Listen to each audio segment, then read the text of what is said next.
গ্রেফতারকৃত মারিয়াকে জিজ্ঞাসাবাদে জানা যায় ঘটনার দিন সকালে সেখানে সহযোগী আলমগীরের সাথে ফয়সাল করিম প্রথমে মাদক সেবন করেন এবং বিভিন্ন বিষয়ে আলোচনার মাধ্যমে তার পরিকল্পনার কথা উল্লেখ করেন, যার অনেক কিছুই মারিয়া শুনে ফেলে।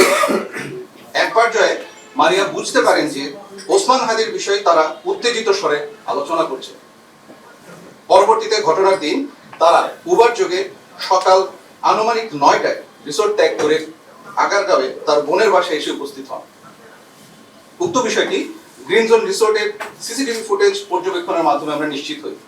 গত 12 ডিসেম্বর 2025 সময় দুপুর 2টা বেজে 23 মিনিটে এবং এই সংবাদ পাওয়া মাত্রই উপস্থিত হয়ে ছায়া তদন্তের উদ্দেশ্যে ক্রাইম সিন পরিদর্শন, বিভিন্ন তথ্য এবং সিসিটিভি ফুটেজ সংগ্রহ, বিশ্লেষণ এবং প্রযুক্তি সহায়তায় হত্যার ঘটনায় জড়িত মোটরসাইকেলের দ্বিতীয় আসনধারী এবং শুটার হিসেবে ফয়সাল করিম মাসুদকে শনাক্ত করে। ফয়সালের গতিবিধি পর্যবেক্ষণ এবং প্রযুক্তি সহায়তায় জড়িত অপর ব্যক্তি মোটরসাইকেল চালক আলমগীরকেও শনাক্ত করা হয়। ঘটনাস্থলে সিসিটিভি ফুটেজ পর্যালোচনা করে হত্যায় ব্যবহৃত মোটরসাইকেলটির সম্ভাব্য নাম্বার প্লেট ঢাকা মেট্রো ল 546375, যার মালিক মোহাম্মদ আব্দুল হান্নানকে মোহাম্মদপুর থেকে গ্রেফতার করা হয়। পরবর্তীতে জানতে পারা যায় যে ফয়সাল করিম তার স্ত্রীর বাসা নরসিংদীতে 11 ডিসেম্বর আনুমানিক সকাল 6টা পর্যন্ত অবস্থান করেন। তারপর তিনি আগারগাঁওয়ের উদ্দেশ্যে রওনা করে আনুমানিক সন্ধ্যা 8টায় তার বোন জেসমিনের বাসায় পৌঁছান। পরদিন 12 ডিসেম্বর ভোর 5টায় আগারগাঁও থেকে ফয়সাল করিম ও তার সহযোগী আলমগীর গ্রিন জোন রিসোর্ট এর উদ্দেশ্যে উবার যোগে যাত্রা করেন এবং আনুমানিক সকাল 5:30টায় গ্রিন জোন রিসোর্টে উপস্থিত হন। আগারগাঁও থেকে রওনার পূর্বেই ফয়সাল তার বান্ধবী মারিয়াকে ভোর 4টায় ওই রিসোর্টে উপস্থিত থাকার জন্য বলে।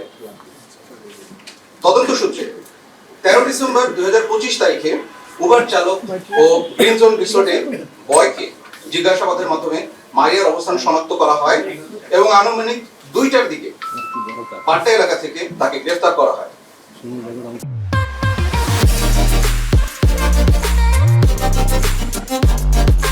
গ্রেফতারকৃত মারিয়াকে জিজ্ঞাসাবাদে জানা যায় ঘটনার দিন সকালে সেখানে সহযোগী আলমগীরের সাথে ফয়সাল করিম প্রথমে মাদক সেবন করেন এবং বিভিন্ন বিষয়ে আলোচনার মাধ্যমে তার পরিকল্পনার কথা উল্লেখ করেন, যার অনেক কিছুই মারিয়া শুনে ফেলে। এক পর্যায়ে মারিয়া বুঝতে পারেন যে ওসমান হাদির বিষয়ে তারা উত্তেজিত স্বরে আলোচনা করছে। পরবর্তীতে ঘটনার দিন তারা উবার যোগে সকাল আনুমানিক 9টায় রিসোর্ট ত্যাগ করে আগারগাঁওয়ে তার বোনের বাসায় এসে উপস্থিত হন। উক্ত বিষয়টি গ্রিন জোন রিসোর্টের সিসিটিভি ফুটেজ পর্যবেক্ষণের মাধ্যমে আমরা নিশ্চিত হই। এক্ষেত্রে গ্রেফতারকৃত মারিয়ার দেওয়া তথ্য অনুযায়ী ফয়সালের স্ত্রী শাহেদা পারভিন সামিয়া এবং ফয়সালের শ্যালক ওয়াহিদ আহমেদ শিপুর অবস্থান শনাক্ত করা হয়। পরবর্তীতে 13 ডিসেম্বর আনুমানিক দুপুর 12টার সময় শিপুকে নরসিংদী হতে গ্রেফতার করে র্যাপিড অ্যাকশন ব্যাটালিয়ন। গ্রেফতারকৃত শিপুর দেওয়া তথ্য অনুযায়ী 14 ডিসেম্বর সকাল 6টায় ফয়সালের স্ত্রী সামিয়াকে নরসিংদী হতে গ্রেফতার করা হয়। 15 ডিসেম্বর আগারগাঁওয়ে উপস্থিত ফয়সালের বোনের বাসা শনাক্ত করে ওসমান হাদিকে হত্যা চেষ্টায় ব্যবহৃত 2টি ম্যাগাজিন, 11 রাউন্ড গোলাবারুদ, বিপুল সংখ্যক চেক এবং অন্যান্য আলামত উদ্ধার করা হয়। সিসিটিভি ফুটেজ বিশ্লেষণ এবং প্রযুক্তির মাধ্যমে মোহাম্মদ কবিরকে ফয়সালের সাথে ইনকিলাব কালচার সেন্টারে উপস্থিতের বিষয়টি নিশ্চিত করা হয় এবং পরবর্তীতে তাকে 15 ডিসেম্বর দুপুর 1টায় ফতুল্লা থেকে গ্রেফতার করা হয়। গ্রেফতারকৃত ফয়সালের স্ত্রী সামিয়ার তথ্য অনুযায়ী গত 16 ডিসেম্বর সকাল আনুমানিক 5টায় ঢাকার কেরানীগঞ্জ থেকে ফয়সালের মা ও বাবাকে গ্রেফতার করা হয়। ফয়সালের মা ও বাবার কাছ থেকে প্রাপ্ত তথ্যের ভিত্তিতে ফয়সালের শ্যালক শিপুকে জিজ্ঞাসাবাদের মাধ্যমে শিপুর বন্ধু মোহাম্মদ ফয়সালকে গ্রেফতার করা হয়। এখন এ পর্যায়ে আটককৃত অভিযুক্ত ব্যক্তিবর্গকে জিজ্ঞাসাবাদের মাধ্যমে নিম্নোক্ত তথ্য সমূহ আমরা জানতে পেরেছি, যা আপনাদের সামনে উপস্থাপন করছি।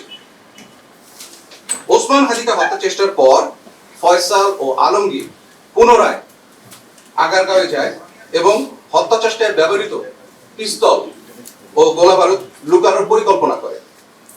অস্ত্রের ব্যাগটি সে তার বাবাকে দিয়ে তার শ্যালক শিপুর নিকট হস্তান্তর করতে বলে এবং সিএনজি যোগে সাভারের উদ্দেশ্যে রওনা দেয়। পরবর্তীতে ফয়সালের বাবা ব্যাগটি শিপুর কাছে হস্তান্তর করে।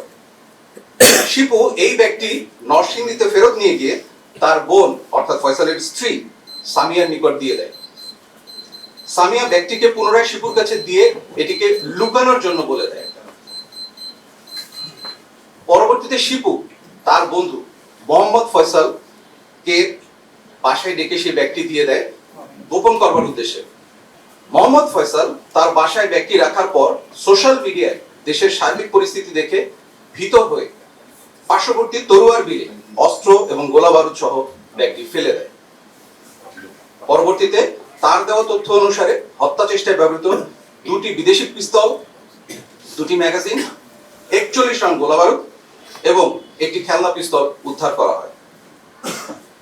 র্যাবের মূল লক্ষ্যই হলো অপরাধ নির্মূল করে একটি নিরাপদ, শান্তিপূর্ণ এবং সুশৃঙ্খল সমাজ গড়ে তোলা। আর তাই এই ধরনের অপরাধীদের বিরুদ্ধে আমাদের এই অভিযান চলমান থাকবে।